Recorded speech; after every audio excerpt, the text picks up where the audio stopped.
Professor Aisha Jalal for sparing time for us. Her contribution to historical scholarship are a source of inspiration for all of us, and we eagerly look forward to an engaging and enriching discussion for today. Thank you very much for being with us. I have some thoughts to share with you to begin with, but I think that I would like you to feel comfortable expressing, regardless of the language, so long as it's Urdu or English. Punjabi bhi koshish kar sakte hain, magar wo zara shayad mushkil ho jaye. So I have some thoughts that I thought I would share with you. A country losing touch with its own history, a conservative British politician once quipped, is like an old man losing his glasses.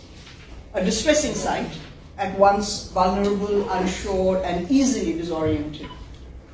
This is not a particularly elegant way, but it's basically saying that the march of time does not stop for people who, instead of learning from their own history, live in a world of delusions. It simply drops them into the dustbin of history.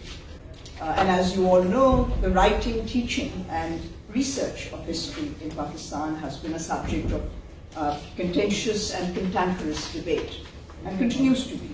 History, of course, is a discipline based on rigorous investigative methods of critical analysis. Its displacement as a discipline, which has happened, and it's good to be at a university where there's still a history department.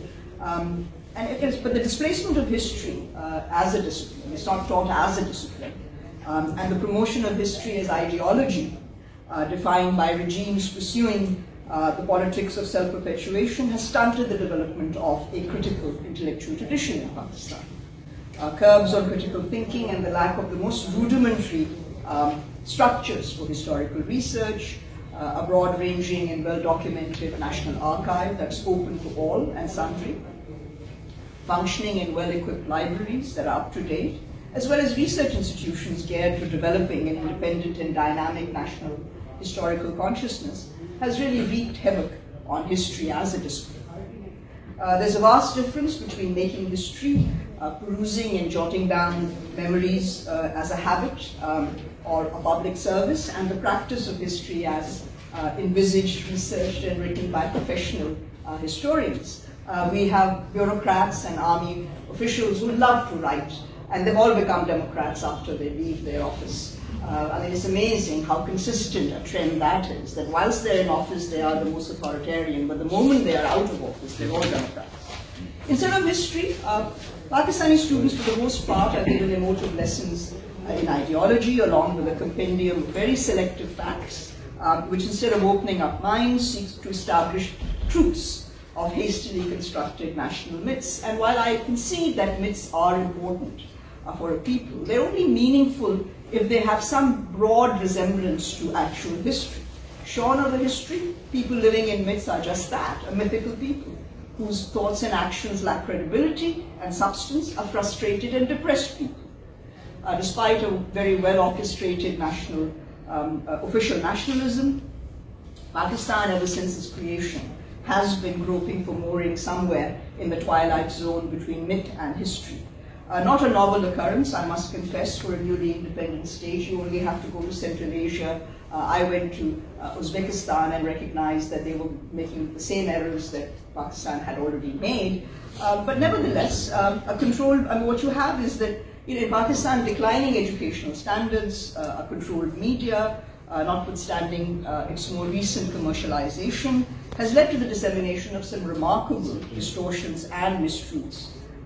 Then, of course, we've had military authoritarianism and quasi-military rule over the years, which has imposed further restrictions on the freedom of expression. The press was and is muzzled and bribed into subservience. History has been reduced by official hacks to a jumble of cliches and attempts to expound more and more improbable versions of Pakistan's much doubted ideology. Forced to imbibe truths of officialdom, the vast majority of its literate citizens have opted for the comfort of ignorance, habits of skepticism, and perhaps most troubling of all, in a contagion of belief in conspiracy theories. I mean, when you're not given facts or provable facts, people are more inclined to believe conspiracies, and people wonder why Pakistanis have such an appetite for conspiratorial theories rather than facts, and that's because you've never been really given the actual history. Most Pakistanis think of history as the parroting of dates, names, places, and events. Few are aware that the very word history comes from the Greek word historia, literally to find out through investigation. It means investigation. Instead of encouraging student curiosity to discover and discern issues through critical questioning, the Pakistani educational system is geared to rote learning in the noble enterprise of creating a uniform national consciousness. As it is, the veritable absence of accessible public or private archives from which to cull information poses a major barrier to historical research and writing, which I've been discussing with the faculty here. The Freedom of Information Ordinance of 2002 notwithstanding, few records are available for scrutiny by professional historians. If anything, there's an alarming evidence of what I call the vanishing archive, disappearing archive, if you like. Documents stuffed in gunny sacks are disappearing from local and provincial archives, while the national archives are primarily concerned with selectively documenting the achievements of the nationalist movement.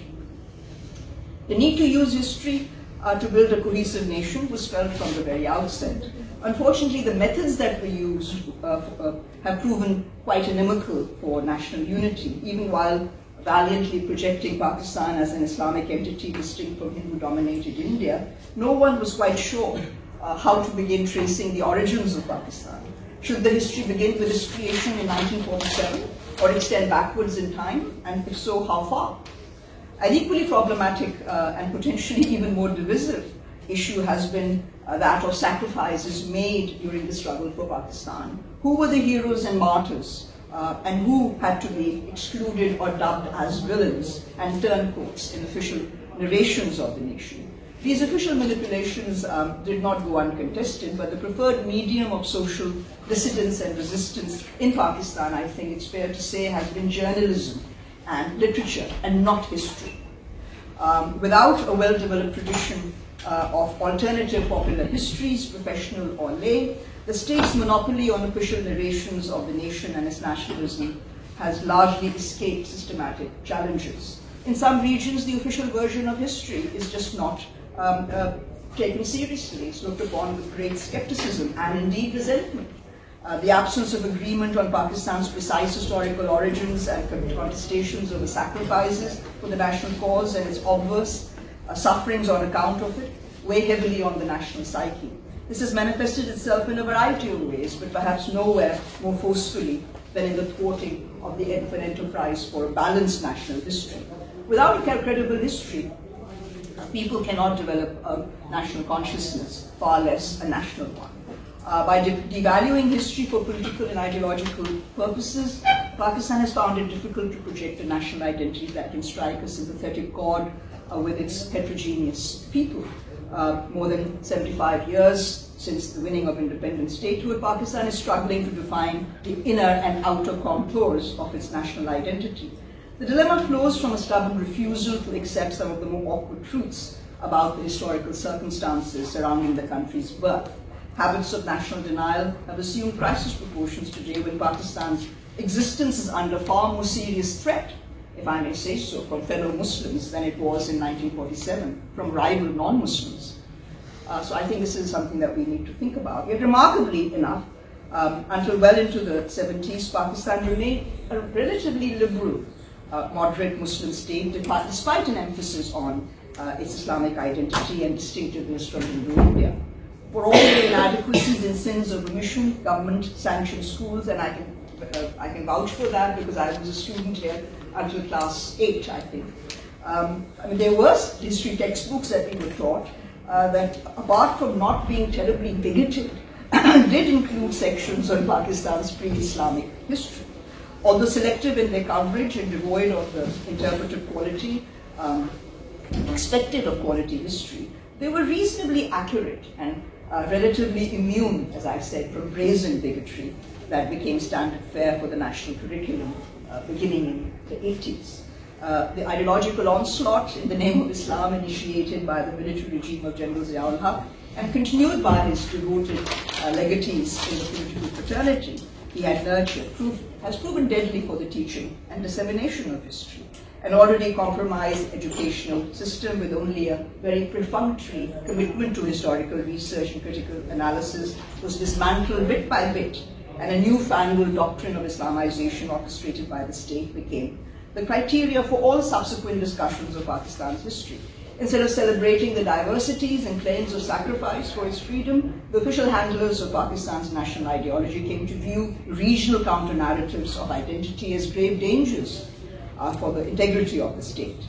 Far from providing the proverbial glue, Islam itself became a source of divisiveness. It should have been a source of unity, but because it was presented as a substitute for provincial aspirations, provincial sentiments, it became divisive. It was it wasn't Islam itself, but its uses. The reference point for the more radicalized in the non-Punjabi provinces was soon no longer the 1973 constitution, on which I might say there has been some sort of consensus in Pakistan, but the Muslim League's 1940 resolution with its confederal overtones, promising maximum autonomy and sovereignty to the constituent units of the proposed Pakistani state. Insofar as nations are imagined communities that are limited but sovereign, to quote Benedict Anderson, the imagined antiquity of the Pakistani nation and its constructed myths cannot wish away its embedded divisions and the chronic tensions of its modern present. Instead of chasing mirages on the murky horizon, Pakistanis will be better served if they are taught how to delve into the depths of their own history with the kind of open-mindedness and spirit of free-thinking inquiry that is the basis really of all real understanding and indeed of all education.